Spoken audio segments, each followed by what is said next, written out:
Vamos até Brasília, tem informação chegando com o João Pedro Melo. Boa tarde. Oi, Débora, boa tarde a você, boa tarde a todos que nos acompanham. Olha, depois de alguns dias de negociação, a Polícia Federal está na fase de pré-delação premiada com o ex-ajudante de ordens do ex-presidente Jair Bolsonaro, o tenente-coronel Mauro Cid. Para conseguir esse benefício, o Cid disse que vai incluir novas informações que não estão no inquérito atual e outras provas que não envolvem apenas o caso das joias nessa declaração, nessa espécie de delação.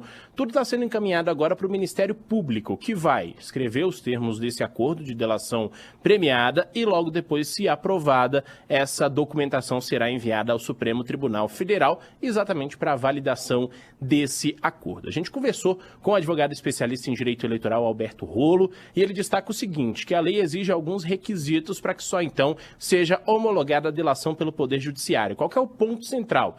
É que essa pessoa que está propondo essa delação premiada, ela tem que apresentar quem dava as ordens, no caso de uma organização criminosa. Então, Mauro Cid vai ter que apresentar esses dados, apresentar esses nomes para só, a partir daí, conseguir essa espécie de delação. Ou seja, ele delata de um lado, consegue algum benefício do outro lado. A corporação está tratando esse caso como um grande potencial e aponta que o advogado César Bittencourt, que é responsável pela defesa de Cid, já aceitou essa proposta.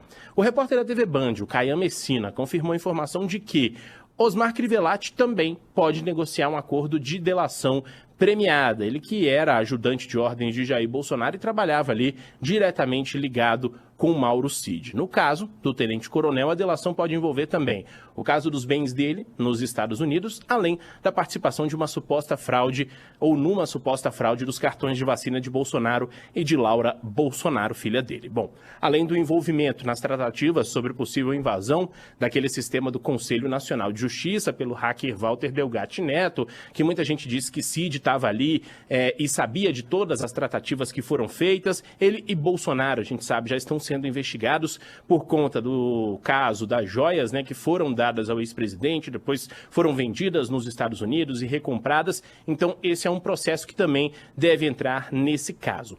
Por último, os dois devem ser investigados também sobre aquela espécie de golpe de Estado que estava sendo ali organizado pelas redes sociais logo depois do processo eleitoral em outubro de 2022. Ou seja, tudo isso pode entrar nessa delação de Mauro Cid, só que agora a questão está indo para o Ministério Público e só depois vai ser encaminhado ao Supremo Tribunal Federal, que vai dizer se sim ou se não para essa delação premiada do ex-ajudante de ordens. E tem expectativa de prazo para isso, João Pedro, ou não?